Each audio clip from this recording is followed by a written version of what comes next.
Hey, Shalom, inshallah. I want to start off as always by giving all praise to Yahweh, Ba'ashem, Yahushua, Ba'ashem, Kadash, that belongs to the apostles of Great Millstone, and honors you brothers doing the work of the Most High in truth and in sincerity. Yahweh, that's the real name of whom the world ignorantly calls God. Jehovah, Yahweh, his real name is Yahweh, and his son's true name is Yahweh Shai. And when we pray Yahweh, Ba'ashem, Yahweh Shai, meaning Ba meaning in, Ha meaning the, Sham meaning name, right? Yahweh in the name of Yahweh Shai. This is inspired from a quote, attributed to Marcus Aurelius. It says, don't set your mind on the things, it says, count your blessings. Don't set your mind on the things you don't possess as if they were yours, but count the blessings you actually possess and think how much you would desire them if they weren't already yours. But watch yourself, that you don't value these things to the point of being troubled if you should lose them.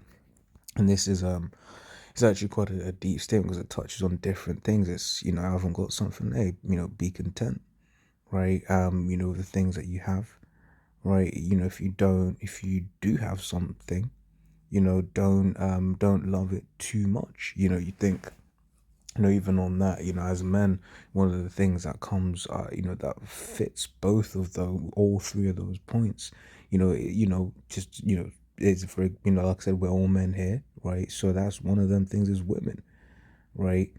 You could just talk about, Paul wrote, let me, what does it say? That's First Corinthians 7. It says 7:27. Art thou bound unto a wife? Seek not to be loosed. Art thou loosed from a wife? Seek not a wife. Like I said, and this is just an example of that point. That those points that it said basically, if you haven't got something, hey, be grateful for things that you do have, right? And the ultimate thing, in this regards, is we've got the primary one, which is Sophia, right? And we hope that we can remain with Sophia, and that we don't leave Sophia, right? And we remain forever, right, with her, right? So ultimately, you may not have a woman on whatever I have you on this side, right, but we have Sophia, and that's one of the way. Like I said, that particular one is just that particular point is just something us as all men, consider.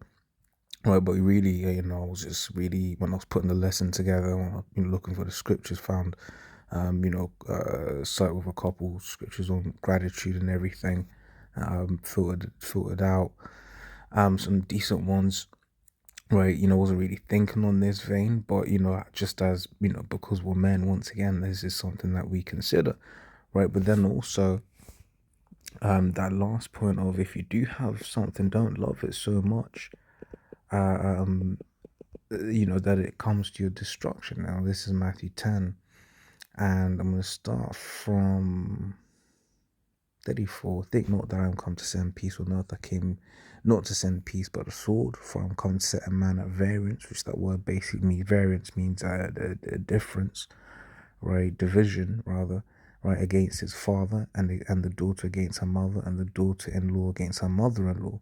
The man's foe shall be there of his own household, right? So, the people that were around, on a quote unquote family basis, they are going to be our foes, right? And we've got to be very much aware that there's a Satan can jump at them at any moment and bug them out. Verse 37: He that loveth father or mother more than me is not worthy of me, and he that loveth son or daughter more than me is not worthy of me, right? And and that's it. Wife, children, or any of those, right? If we love those things, if we love the world, right, more than we love Yahweh Shem Yahshua, then that's going to become a snare unto us, right? Because ultimately, when that temptation comes, when that last question, right, are you going to take the thing or not, right? If you love the world more than you love Yahweh Shai, right, Yahweh Hashem Yahushai, then hey, you're gonna do for the world as opposed to doing for Yahweh Hashem Yahushai, right? And once again, and that it will be to your destruction. Okay. So yeah, we'll get some scriptures on, just general thanksgiving, right? This is First Thessalonians 5:16 through 18, right? It says, "Rejoice evermore, pray without ceasing," right? And then praying without ceasing, it's hey Lord, can I get to my destination safely, right? And part of this also is for me because I'll pray, the Spirit will have me pray, oh, can I get to my destination safely? But I'll forget to pray, throughout the for letting me arrive, at my destination safely, right? But that's something that I pray that I can do more, to give thanks more, right? Which is one of the reasons ultimately, um, you know, that you can pray for, right? Thank you, Baba Kosha and Tawada, right? So First Thessalonians 5:17, pray without ceasing. In everything give thanks, for this is the will of the Most High in Yahushua Mashiach concerning you, right? So, once again, when we look at that image, what it says there, don't send your mind on things you don't possess as if they were yours, right? Because at the end of the day, what do scriptures say?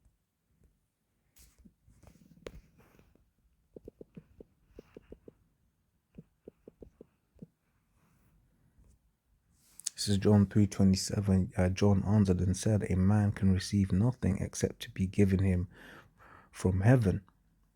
Right, so there's nothing that we can receive, nothing that we have, nothing that we have had and subsequently lost that we have, right? That we haven't, been given, right? That we haven't been, gifted, if you will, right? Even, on the first thing that I mentioned, this is what was it?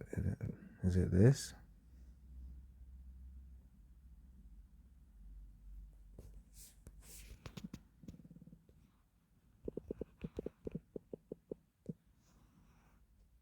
19, it's like, right, it says Matthew 19 and 4 says, and he answered and said unto them, have you not read that he which made them at the beginning made them male and female, right? Not, these multiple bits of confusion that Esau will put out, cis, trans, and all of that crap.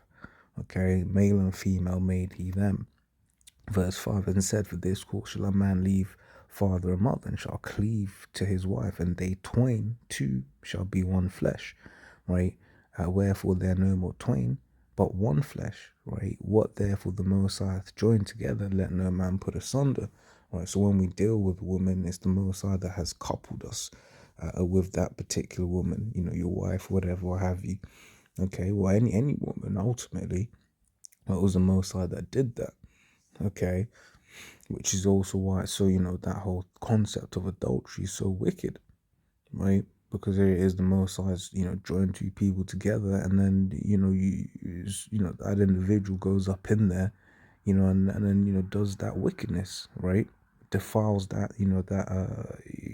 what's the word I'm looking for? That marriage ultimately, because marriage means joining. Okay, so yes, it says as if they were yours, but count the blessings you actually possess and the things, and think how much you would desire them if they weren't already yours. And that's it. I'll put my hands up. I might, I've been, wishing for something better or whatever, what have you, right? And then I'd lost the thing that I, had before, and then after the fact, I was like, right, I should have really appreciated that more when I had it. Okay.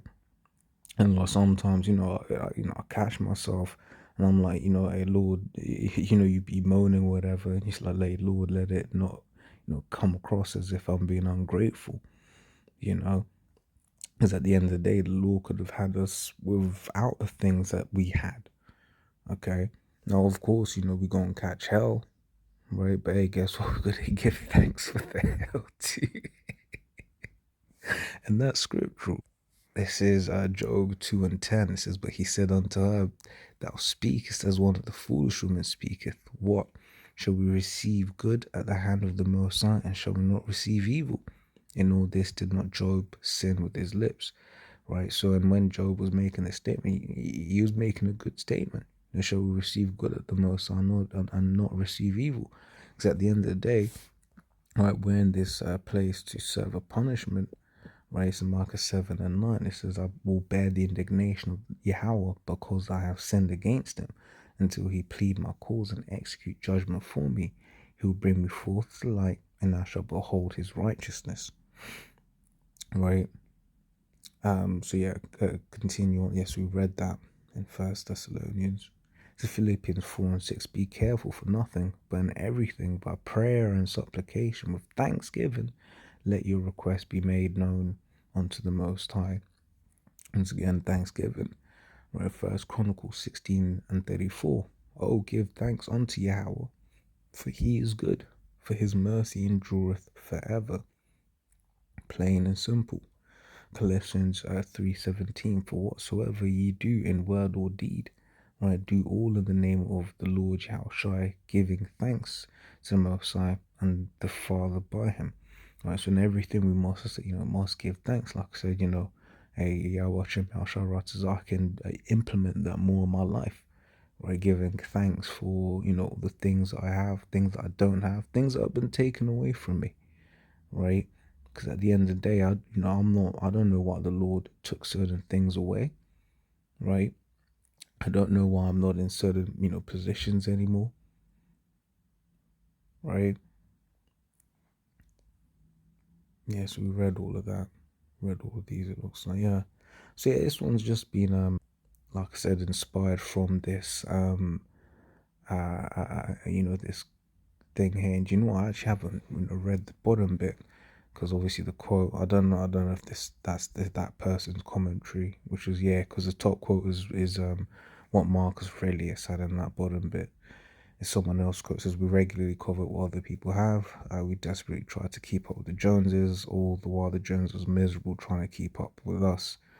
And that's it. In fact, that's what the scriptures also speak about: envy thou not the oppressor. Right, because in this kingdom, right, all of the things that people around us, if they're not in this truth, but things they have, most of the time they've had to do some wickedness to obtain them, right? And even if they didn't obtain those things in righteousness, right? Everything, that that people out there in the world really not even supposed to be watching them like that, because they're gonna lose everything that they have anyway, right? Because this is the thing. This truth is the only sure thing. Hey, we're not even taking our bodies into the kingdom, right? In fact, let me grab this before I go. This is Jeremiah 9:23. Says, thus saith Yahweh, let not the wise man glory in his wisdom, neither let the mighty man glory in his might. Let not the rich man glory in his riches, but let him that glorieth glory in this, that he understandeth and knoweth me, that I am Yahweh, which exercises loving kindness, judgment, and righteousness in the earth. For in these things I delight, saith the Lord Yahweh. Right? So so that's the only thing to glory in, right? The knowledge of Yahweh Shem Yahushai that we have been given, right? That we have been given, right? And giving thanks to the Most High always for giving it to us, right? So yeah, as always, Lord's what I was edifying. Till next time we say Shalom.